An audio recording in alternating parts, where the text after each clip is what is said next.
Salut à tous les postos, bienvenue dans cette nouvelle vidéo, nouveau concept. On va essayer de faire un match entre le PSG version QSI et le PSG avant QSI. Parce que le PSG avant QSI avait une histoire. Même si ça dérange certains, surtout les petits footix de 15 ans qui sont supporters du Barça, du Real, de la Juve, du Bayern, de United et d'autres clubs. Paris avait une vraie histoire avant QSI. Paris est un club très jeune qui a vu le jour en 70. Paris a fait une demi-finale de Ligue des Champions en 95. Paris avait remporté avant QSI 2 titres de champion, 8 Coupes de France, 3 Coupes de la Ligue, une Coupe d'Europe des vainqueurs de coupe en 96. Et il y a eu de très très grands joueurs, des très grands internationaux brésiliens, français, argentins qui sont passés par le Paris Saint-Germain avant QSI. Alors depuis QSI, il y a eu de nombreux très grands joueurs qui ont débarqué au Paris Saint-Germain. Et ça serait assez sympa de voir le meilleur 11 avant QSI contre le meilleur 11 sous l'ère QSI, les postos. Et on va commencer en respectant les anciens, les postos. Le 11 avant QSI, les postos. Donc au poste de gardien de but, moi il m'a impressionné. On l'appelait le chat noir, Bernard Lama, qui allait te chercher des parades vers la lucarne. Il y avait une détente incroyable, les postos. Pour moi, Lama est au niveau des gardiens de but. Ça c'est sûr et certain. Sûr et certain.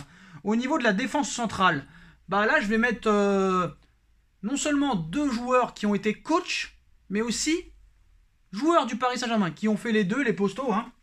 Ricardo, le Brésilien, qui a été non seulement joueur, mais entraîneur du PSG, qui a fait une finale de Coupe d'Europe des vainqueurs de coupe en 97 en tant qu'entraîneur. Et on se rappelle de Camboiré, Camboiré qui a été le premier coach sous l'ère QSI. C'était lui qui était entraîneur du PSG quand ils sont arrivés. Il a été aussi joueur du Paris Saint-Germain. On se rappelle de sa tête salvatrice, sa tête légendaire contre le Real Madrid en 94 ou en 93, excusez-moi, en 93, en quart de finale contre le Real Madrid. Donc voilà, je pars sur cette défense centrale-là. À gauche, Didier Domi, pour ceux qui ne connaissent pas. Domi qui vient de la région parisienne en plus de ça. Très bon latéral gauche. Et à droite, je mettrai Laurent Fournier, qui a aussi été entraîneur du Paris Saint-Germain en 2006. Voilà, il y a beaucoup de joueurs du Paris Saint-Germain qui ont entraîné le Paris Saint-Germain. Maurizio Pochettino en est la preuve. D'ailleurs, Pochettino aurait pu être dans cette défense centrale, mais honnêtement, voilà, Ricardo Camboiré, pour les anciens, on se rappelle. Vraiment, c'était du très très lourd, les postos. Ça a été vraiment très dur de faire ce 11.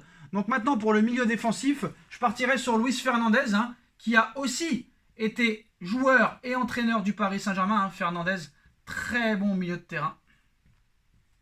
Très très bon milieu de terrain. J'arrive jamais à écrire Fernandez. C'est Fernandez. Fernandez. Excusez-moi. Voilà.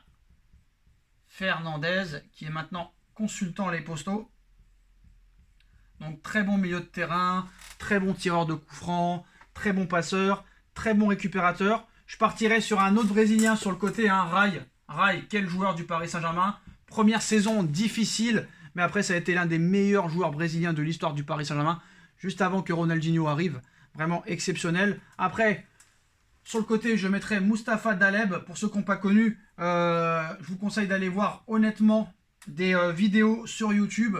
Moi, j'ai les cassettes que mon grand-père m'a données. Et honnêtement, c'est incroyable ce qu'a fait Mustapha Daleb. J'aurais pu aussi mettre Pelé et beaucoup d'autres joueurs. Mais vraiment, Daleb est impressionnant. Alors Daleb, je n'ai pas connu, je ne vais pas vous mentir. Mais vraiment, ce qu'il montrait sur le terrain, c'est un joueur très sous-coté de l'histoire du Paris Saint-Germain. Et je pense qu'il faut le mettre.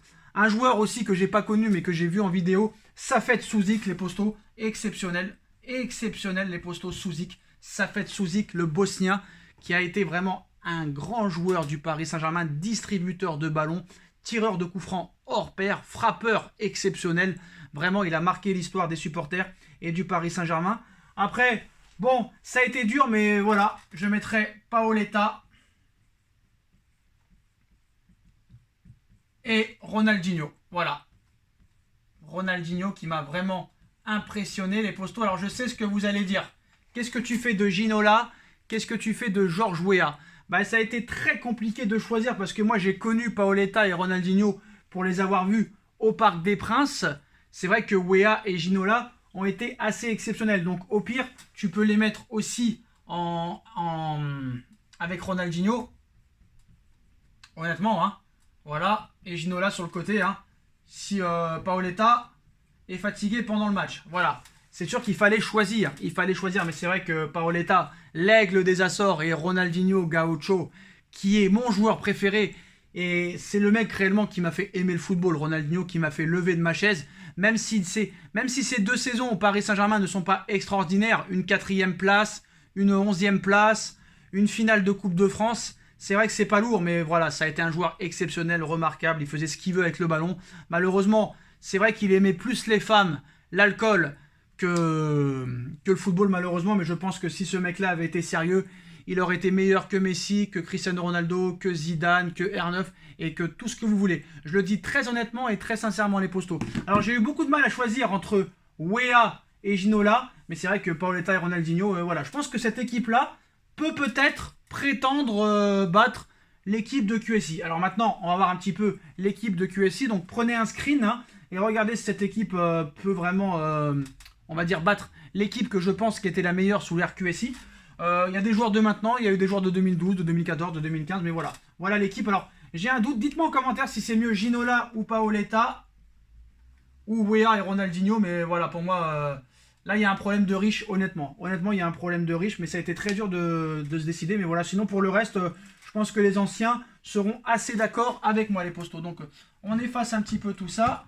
Et maintenant, on va voir si cette équipe-là pourrait rivaliser avec le meilleur 11 de l'histoire de QSI. Voilà, mais le Paris Saint-Germain, les postos, reste le Paris Saint-Germain. Hein. Il y a eu Canal+, il y a eu Colonie Capital, maintenant il y a eu QSI. Bon, Colonie Capital, on n'en parle pas, ça a été catastrophique. Hein. C'est vrai que ça a été les années les plus dures du Paris Saint-Germain. On a failli être relégué en 2007, en 2008. Donc voilà. Maintenant, au niveau des gardiens de but, pour moi, il n'y a pas débat, Keylor Navas. Voilà, Keylor Navas, pour moi, est le meilleur gardien de l'histoire du Paris Saint-Germain. Ceux qui sont pas contents, c'est pareil. Défense centrale brésilienne, hein, on va pas se mentir. Silva, Marquinhos. Voilà, pour moi non plus, il n'y a pas débat. Voilà, c'est la meilleure défense centrale pour moi de l'histoire du Paris Saint-Germain. Sur le côté gauche, on va pas se mentir, hein, il n'a pas vraiment eu de concurrent. Maxwell, phénomène. Dites-moi si vous êtes d'accord pour l'instant. Et à droite, hein, je suis désolé de le dire, en 3 matchs, il m'a complètement impressionné. Hakimi. Voilà, je suis désolé de le dire. Et bah oui, c'est comme ça. Eh bah oui, c'est comme ça les postos. C'est comme ça, parce que Hakimi, pour moi, ça va devenir non seulement l'un des meilleurs latérales droits du monde, mais peut-être l'un des meilleurs latérales droits de l'histoire du Paris Saint-Germain. Donc Hakimi sur les côtés. Maintenant, c'est là que ça commence à être intéressant. Le meilleur milieu de terrain de l'histoire de QSI. Bon bah, Marco, hein. Pour moi, il n'y a pas de débat non plus. Même s'il y en a qui sont anti-Marco Verratti, pour moi, c'est un phénomène. Mota, qu'on n'a jamais réellement remplacé, et Matuidi, qui pour moi, s'il aurait été un peu plus méchant, aurait vraiment été respecté. Maintenant, c'est offensivement que c'est très compliqué. Très compliqué. Dans ma tête, je me suis dit, est-ce qu'on fait par du papier ou est-ce qu'on fait par des joueurs qui t'ont impressionné? Pour l'instant, je ne mets pas Messi parce que Messi n'a pas encore joué la moindre seconde avec le Paris Saint-Germain. Je ne mets pas non plus Sergio Ramos. Je mets au moins des joueurs qui ont déjà joué un minimum au Paris Saint-Germain. Donc malheureusement, je ne peux pas mettre Messi, même si Messi, c'est le meilleur joueur du monde. Messi, c'est le meilleur joueur de l'histoire du football. Mais pour l'instant, Messi n'a pas joué au Paris Saint-Germain. Donc, je ne peux pas réellement le mettre. Mais on pourrait le mettre quand même. On va essayer de le caser. Donc, bon, on va pas se mentir. On est obligé de mettre Zlatan quand même. On est obligé de mettre Zlatan parce que le mec, voilà, il a fait passer un cap au Paris Saint-Germain. Mbappé quand même qui nous a sauvés plus d'une fois. Donc, je suis obligé de mettre Kylian. Hein. Des fois, c'est vrai que tu te demandes pourquoi le football se joue à 11 et pas à 14. Mais bon, voilà, c'est pas FIFA. Donc, moi maintenant, hein, j'ai un problème. Neymar, Di Maria, Neymar, Cavani. Très compliqué. Très compliqué. Alors, certes, Cavani est le meilleur buteur de l'histoire du Paris Saint-Germain. Et malheureusement, Cavani, en Ligue des Champions, n'a jamais été décisif. Vraiment décisif. Il n'a jamais mis un but qui a permis réellement au Paris Saint-Germain de se qualifier dans un match. Voilà, c'est ça, malheureusement. Donc Cavani, je peux le mettre, mais sur le banc. Pas dans l'équipe 11. Di Maria, Neymar, Alors vous savez que Neymar, honnêtement, Neymar, certes, a des cascades, pas une bonne hygiène de vie. Mais bon, il a quand même fait des grands matchs avec le Paris Saint-Germain. Di Maria aussi, mais est-ce que Di Maria a déjà été vraiment décisif en Ligue des Champions pour le PSG? Est-ce que Di Maria a déjà fait passer un cap au Paris Saint-Germain? On peut se poser la question. Alors certes, Di Maria a fait un très grand match contre le Bayern au match retour. Mais bon, c'est vrai qu'on a perdu, on s'est qualifié, mais on a perdu. Moi, franchement, je serais quand même curieux de voir Neymar avec Zlatan. Franchement. Donc je vais mettre Neymar, honnêtement. Mais je pense que Di Maria n'est pas loin. Di Maria n'est pas loin. C'est un débat intéressant, les postos, mais voilà. Après, on a d'autres versions. On pourra voir réellement ce que pourrait prétendre le Paris Saint-Germain là contre le Paris Saint-Germain avant QSI, parce que le problème c'est qu'on ne peut pas jouer à 14 contre 14.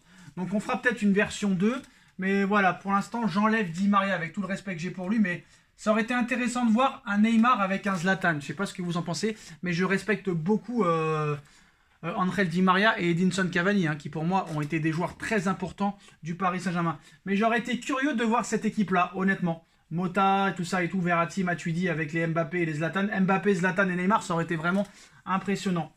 Après, on peut faire d'autres équipes aussi. Dans 2 semaines, je peux te faire une vidéo où je mets Messi, Zlatan, Neymar. Alors c'est vrai qu'on a vu Messi et Zlatan jouer ensemble, pas beaucoup au FC Barcelone parce qu'il y a eu des problèmes avec Guardiola, tout ça et tout, mais voilà. Dites-moi honnêtement, est-ce que l'équipe avant QSI pouvait peut-être battre l'équipe QSI de l'heure actuelle? Est-ce que pour vous, il y a des changements à faire? Dites-moi en commentaire ce que vous en pensez. Est-ce que cette équipe-là pourrait rivaliser avec...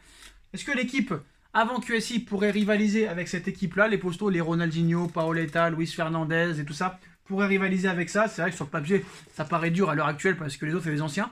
Mais voilà, pour prouver une fois, je voulais faire cette vidéo pour prouver qu'il y a eu des très grands joueurs au Paris Saint-Germain avant QSI, même de très grands joueurs. Georges Weah qui a été Ballon d'Or, Ginola qui a été un phénomène, Ronaldinho, Paoletta, Luis Fernandez qui est une référence à son poste, Mustapha Daleb, plein de joueurs comme ça, Bernard Lama et tout. Mais bon, c'est vrai que cette équipe-là, elle aurait eu de la gueule. Donc c'est vrai qu'on va pouvoir voir Marquis jouer avec Hakimi et Navas, Verratti, on va pouvoir le voir jouer encore avec Neymar et Mbappé. Mais c'est vrai que Zlatan, Neymar, on aurait tous voulu voir Mbappé, Neymar et Zlatan. Zlatan qui aurait un petit peu engueulé Neymar et Mbappé parce qu'ils font pas de passe. Ça aurait été assez amusant de voir ça. Mais dites-moi si ce concept vous plaît et peut-être qu'on refera ça en vidéo. Est-ce que vous êtes team QSI ou team Canal+, en tout cas team avant QSI? Dites-moi en commentaire ce que vous en pensez, mais je suis sûr que l'équipe d'avant aurait pu peut-être faire quelque chose contre cette équipe-là. Voilà, ça aurait été compliqué, mais ça aurait été possible. Mais c'est vrai que cette équipe-là, j'aurais vraiment aimé la voir. J'aurais vraiment aimé la voir, mais après maintenant on a des grands joueurs. Messi va commencer, Ramos va revenir. Ça va être aussi intéressant de voir ça à les postos. Parce que aussi on pourrait faire ça, si c'est l'équipe actuelle. Maintenant Silva n'est plus là. On pourrait mettre Ramos aussi, mais Ramos n'a pas joué. À gauche, ça pose problème parce qu'il n'y a plus personne maintenant. Et qui a marqué l'histoire de QSI à gauche, honnêtement? Dur. On aurait pu mettre aussi Alex. On aurait pu aussi mettre Alex en défense centrale. Donc voilà, Alex qui a été un très bon joueur. Voilà. Même avant QSI, on aurait pu mettre Sako, même si Sako n'a pas fait grand-chose en Ligue des Champions, il n'a pas eu le temps. Mais voilà les postos, dites-moi quelle équipe vous préférez avant QSI. Dites-moi en commentaire ce que vous en pensez. Est-ce que pour vous, il y a des changements à faire? On like, on partage, on commente, on s'abonne. Dites-moi en commentaire et likez si vous avez kiffé ce concept de vidéo. Et on se retrouve très vite pour une nouvelle vidéo les postos. Tchuss.